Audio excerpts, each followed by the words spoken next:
ভাবুন তো, একই অপরাধ কিন্তু দুই দেশে দুই রকম শাস্তি। কোথাও মৃত্যুদণ্ড, কোথাও আজীবন কারাদণ্ড, আবার কোথাও মাত্র কয়েক বছরের জেল। দক্ষিণ এশিয়ার দুটি বড় দেশ হলো বাংলাদেশ এবং ভারত।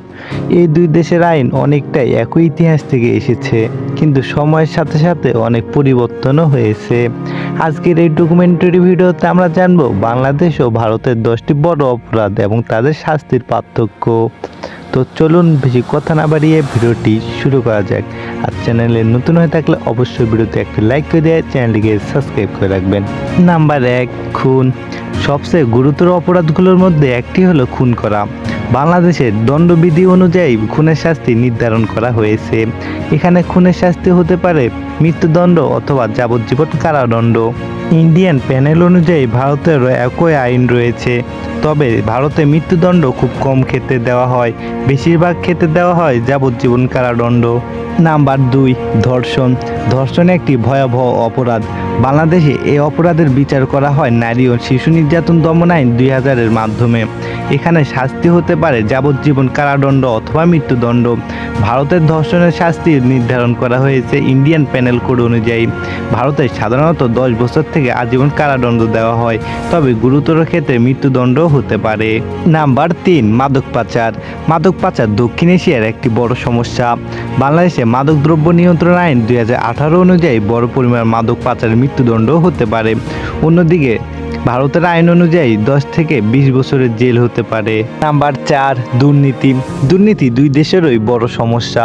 বাংলাদেশে দুর্নীতির মামলা তদন্ত করে দুর্নীতি দমন কমিশন। দোষ প্রমাণিত হলে 5 থেকে 14 বছর পর্যন্ত কারাদণ্ড হতে পারে। অন্যদিকে ভারতের আইন অনুযায়ী কেউ দুর্নীতি করতে গিয়ে ধরা পড়লে তাকে 3 থেকে 7 বছরের কারাদণ্ড দেওয়া হয়। নাম্বার 5, অপহরণ। অপহরণ একটি গুরুতর অপরাধ। বাংলাদেশে অপহরণের শাস্তি 7 বছর থেকে যাবজ্জীবন কারাদণ্ড হতে পারে। ভারতে প্রায় একই রকম শাস্তির বিধান রয়েছে। হ্যালো ভিউয়ার্স, আর 5টি অপরাধ সম্পর্কে জানার আগে আপনি যদি আমার চ্যানেলে নতুন হয়ে থাকেন তাহলে অবশ্যই ভিডিওতে একটি লাইক করে দিয়ে চ্যানেলটিকে সাবস্ক্রাইব করে রাখবেন। নাম্বার 6, সন্ত্রাসবাদ।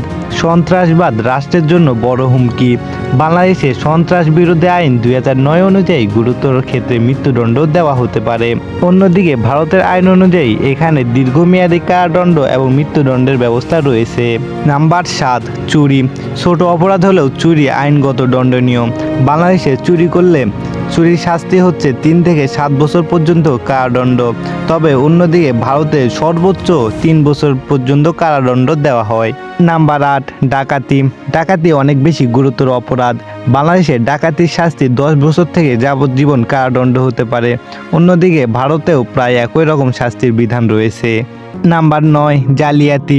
ভুয়া কাগজপত্র বা প্রতারণা করলে জালিয়াতির মামলা হয়। বাংলাদেশে এর শাস্তি সর্বোচ্চ 7 বছর পর্যন্ত কারাদণ্ড। অন্যদিকে ভারতেও প্রায় একই রকম শাস্তির বিধান রয়েছে। নাম্বার 10, রাষ্ট্রদ্রোহ। রাষ্ট্রের বিরুদ্ধে বিদ্রোহ বা উস্কানি দেওয়া রাষ্ট্রদ্রোহ হিসেবে গণ্য হতে পারে। বাংলাদেশে এর শাস্তি যাবজ্জীবন কারাদণ্ড। অন্যদিকে ভারতেও যাবজ্জীবন কারাদণ্ড পর্যন্ত হতে পারে। হ্যালো এভরিওয়ান, সব কিছু মিলিয়ে দেখা যায় বাংলাদেশ ও ভারতের অনেক আইন একই ইতিহাস থেকে এসেছে, তবে কিছু ক্ষেত্রে বাংলাদেশের শাস্তি বেশি কঠোর, বিশেষ করে মাদক অপরাধে। অন্যদিকে ভারতে মৃত্যুদণ্ড কম দেওয়া হয় এবং দীর্ঘ কারাদণ্ড বেশি ব্যবহৃত হয়। আইনের মূল উদ্দেশ্য একটাই, অপরাধ কমানো এবং সমাজে ন্যায় বিচার নিশ্চিত করা। তো ভিউয়ার্স, আজকের ভিডিও এ পর্যন্ত। ভিডিওটি ভালো লেগে থাকলে অবশ্যই ভিডিওতে একটি লাইক করে দিয়ে চ্যানেলকে সাবস্ক্রাইব করে রাখবেন।